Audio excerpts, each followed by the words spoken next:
Mohon perhatian, semua untuk tenang dan memperhatikan. Karena materi akan dimulai. Jangan lupa untuk like, komen, subscribe, dan aktifkan lonceng semuanya agar Anda mendapatkan pemberitahuan video terbaru dari kami.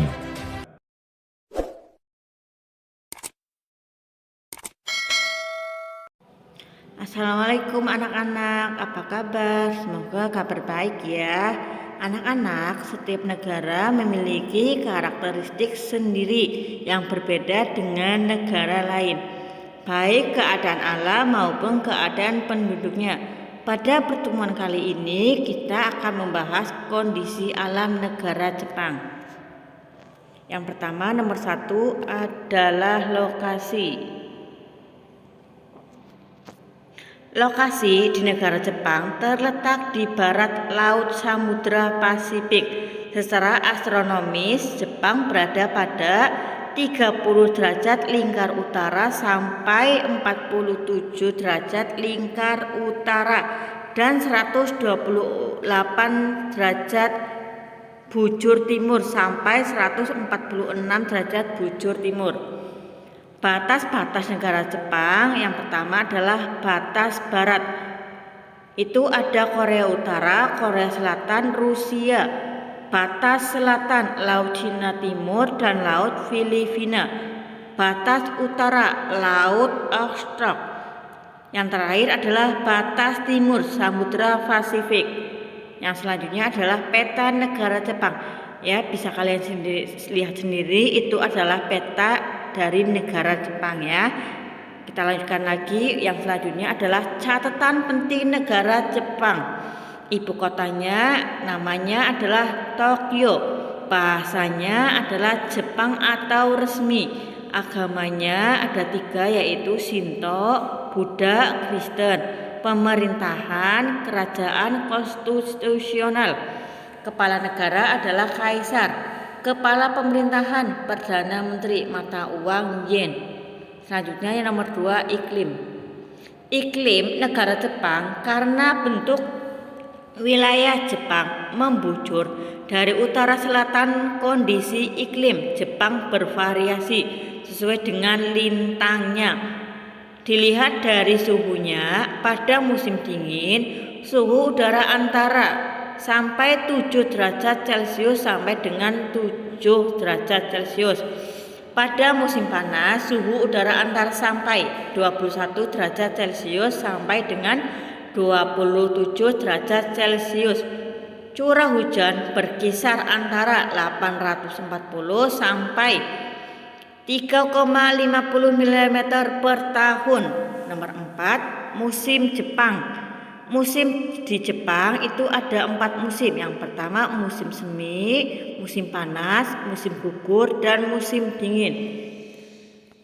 Yang selanjutnya adalah musim semi. Musim semi dimulai sekitar bulan Maret, ditandai dengan munculnya kuncup bunga plum. Setelah bunga plum berakhir, muncul kuncup bunga sakura. Musim gugur ditandai dengan mulai gugurnya daun-daun di pohon, berawal sekitar bulan September.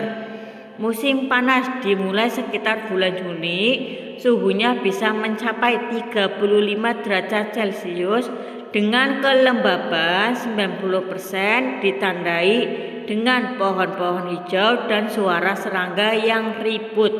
Yang terakhir adalah musim dingin, ditandai dengan turunnya butiran salju yang berawal sekitar bulan Desember. Suhu udara sangat rendah, bahkan dapat mencapai 20 derajat Celcius.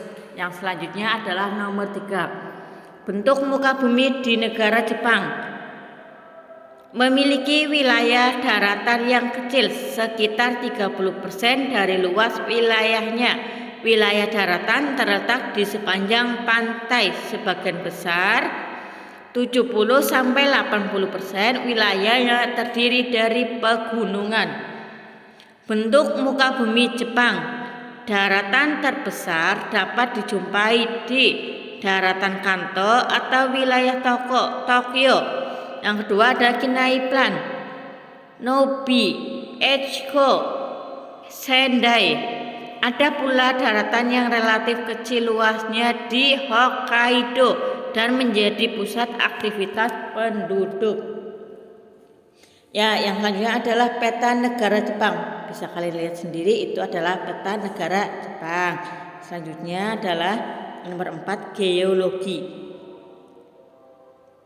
Bagian daerah dari cincin api Ring of Fire yang terdiri atas banyak gunung api adalah Jepang terletak di tepi barat dari Samudra Pasifik. Setidaknya terdapat 192 gunung api terbesar di negara Jepang. Karena banyaknya gunung api, sekitar 25% wilayah Jepang tertutup lapisan vulkanik. Salah satunya Gunung Fuji. Gunung tertinggi di Jepang itu mencapai 3,77 mm.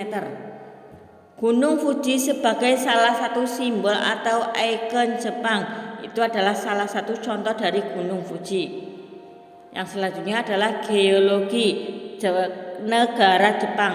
Jepang juga dikenal sebagai negara yang sering mengalami bencana gempa bumi karena Jepang terletak pada daerah berbatasan antara lempeng benua Asia dan lempeng Samudra Pasifik.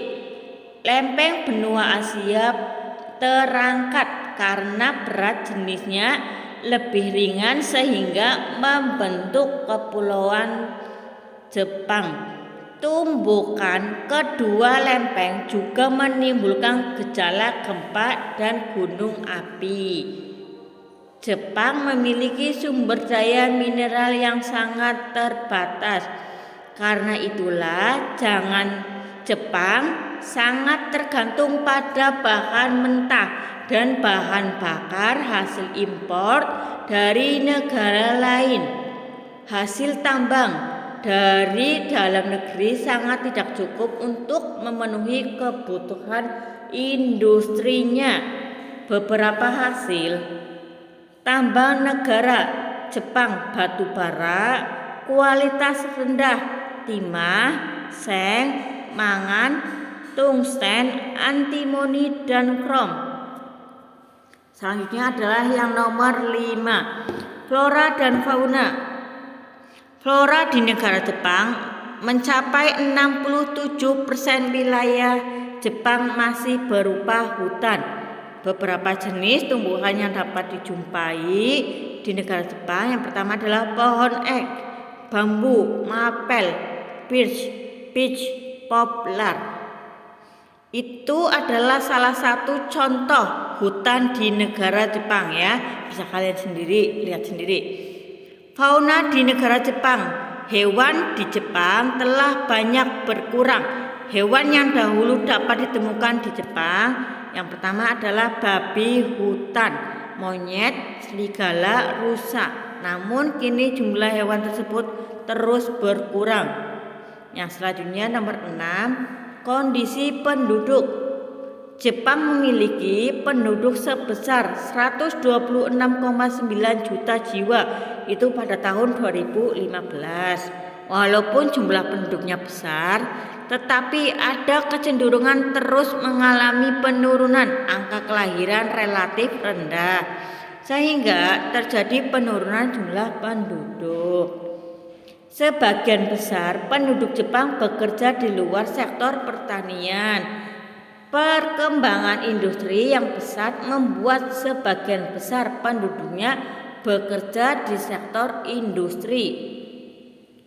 Agama yang dianutnya itu ada 4 agama. Yang pertama adalah Shinto, Buddha, Kristen, dan lainnya. Shinto itu ada 83-9%, sedangkan agama Buddha itu mencapai 71-4%. Kristen itu hanya 2%. Yang lainnya itu contohnya adalah agama Islam itu atau yang lainnya itu mencapai 7,8%. Persentase totalnya mencapai 100% karena banyak penduduk Jepang yang menganut agama Shinto juga Buddha. Kondisi penduduk Jepang usai harapan hidup pada tahun 2013 wanita berumur 86 tahun, sedangkan pria 79 tahun. Jika keduanya digabung mencapai 83 tahun. Itu pada tahun 2015. Angka tertinggi dunia menandakan bahwa kebiasaan hidup sehat dan pelayanan kesehatan di Jepang sangat baik. Ya, itu saja yang dapat saya sampaikan. Semoga bermanfaat.